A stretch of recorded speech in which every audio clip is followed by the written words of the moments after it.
I'm Dave Rafferty. I'm the president of Joey's. I'm absolutely delighted to see you all here tonight, and thanks very much for coming. You're very, very welcome. I'm not going to dwell on past stories of what Joey's did in the past. I'm not even going to say an awful lot about what the past pupils have done. We've done quite a bit, because you can see all this stuff on the internet. You go onto our website. You can go onto our LinkedIn page if you're a business person, or you can go into Facebook and see it. But what I want to do is talk about just three things, okay? I want to talk about the endeavours of two people who are going to receive our Hall of Fame award. They actually were an outstanding example of the activities that guys and Joeys can do. And they did this despite COVID. COVID was on, and for the past 2 years, these guys have been working away. The guys there, I was lucky, these guys were in my year in school back in 1966. I was in the school from 61 to 66.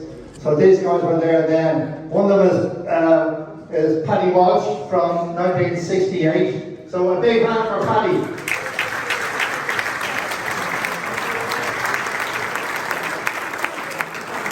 And the other is a guy called Alan Costello, also from my year, and he's done tremendous work for the school as well. So a big hand for Alan, please.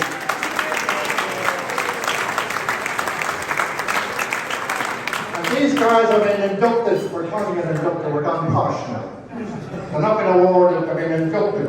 So and they've been awarded. They've been inducted into the Hall of Fame for very good reasons. I mean, Paddy has put up a huge performance. He has raised money for scholarships with his year in 1968.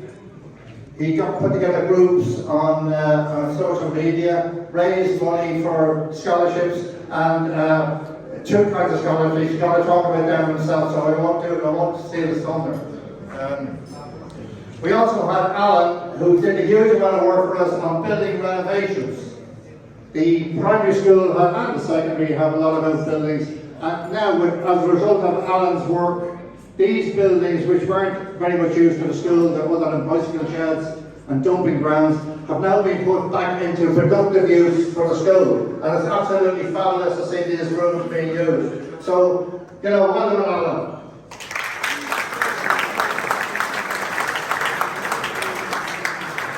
And Alan would have been one of the instigators as well of getting us an architect, Donald Freed. Donald, are you here? Donald Freed? Colonel Noble is still here, Donald. Good man.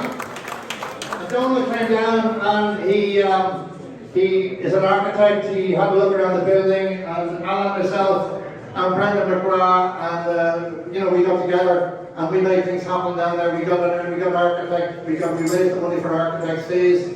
And initially we were going to get $250,000 for the 1880s building, which is some achievement. And we also, on foot of that, the primary school principal, who couldn't get here, he's ill, and he raised another $250,000 to do up the heating and systems and so on in the primary school. And since then, Sean Stack has told me the total now they're looking for and are likely to receive from the department, I don't want to steal this thunder, but it's coming up now around $850,000. And we're talking about putting that 1850s building into good use again. So listen, this is all as a result of what you guys put in and give us money. We just want to keep that going. So look, well done, lads.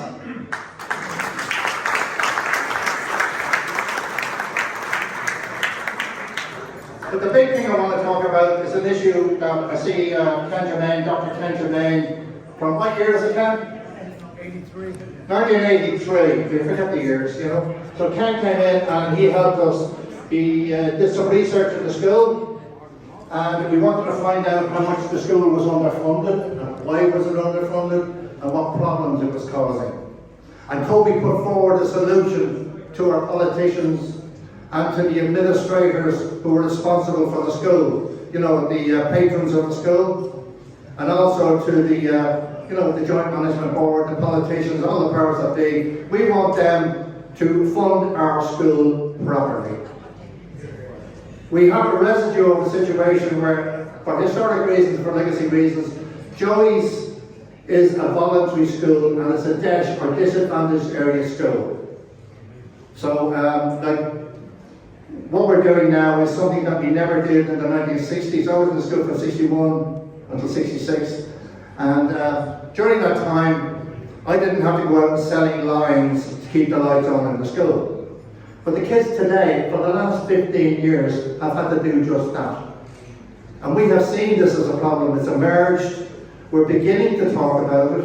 It's only beginning to get talked about because, you know, it's a touchy subject. We all want to say nice things. And we've heard some of the nice things. I don't want people to get the wrong impression. There's great things happening in the school. We just want to make sure that the school gets a fair hearing and the kids are on the same starting line as everybody else. That's all we want to do. So we've been explaining this in politics. And if there's anybody out there who can help us with our endeavours, Ken is still actively working on it. I know Ken is working in the background on it. We've been kind of going quietly in the background on it. We have Brendan McGrath. Brendan has done tremendous work on this area. A big hand for Brendan. And Costello as well has done tremendous work. And the guy who's doing work in the background on the private funding, keeping the light of us going, has been Paddy Walsh. So he's our key man. We call him President of the Joey's Trust. I see him there with a big smile on his face. Come on, Paddy. Big hand for Paddy. I just want to say one more thing. And that Ken has brought this to our attention. He said there's no good going to politicians with a problem. If you're going to politicians or administrators or anybody, you've got to go with a solution. And that's what we've done. And as Greta Thunberg says, and as all our people during COVID have said, let's get our handle on the data, the real facts. So we have done research on this. Ken has sat down, we got our hand on the audited accounts. We know exactly how much it costs to fix the problem. 65 grand per school for 50 schools. So we're looking for about 3 million from the politicians. We believe this is doable. What do you think? Do you think this is doable? Good stuff. So if there's anybody who can help us out with this, please let us know. Please get us in touch, get in touch with us, and we'd be only too pleased to accept your advice. So listen, I better shut up now because I was told to keep it tight, but I don't want to do it. So listen, thanks very much and enjoy the rest of your evening.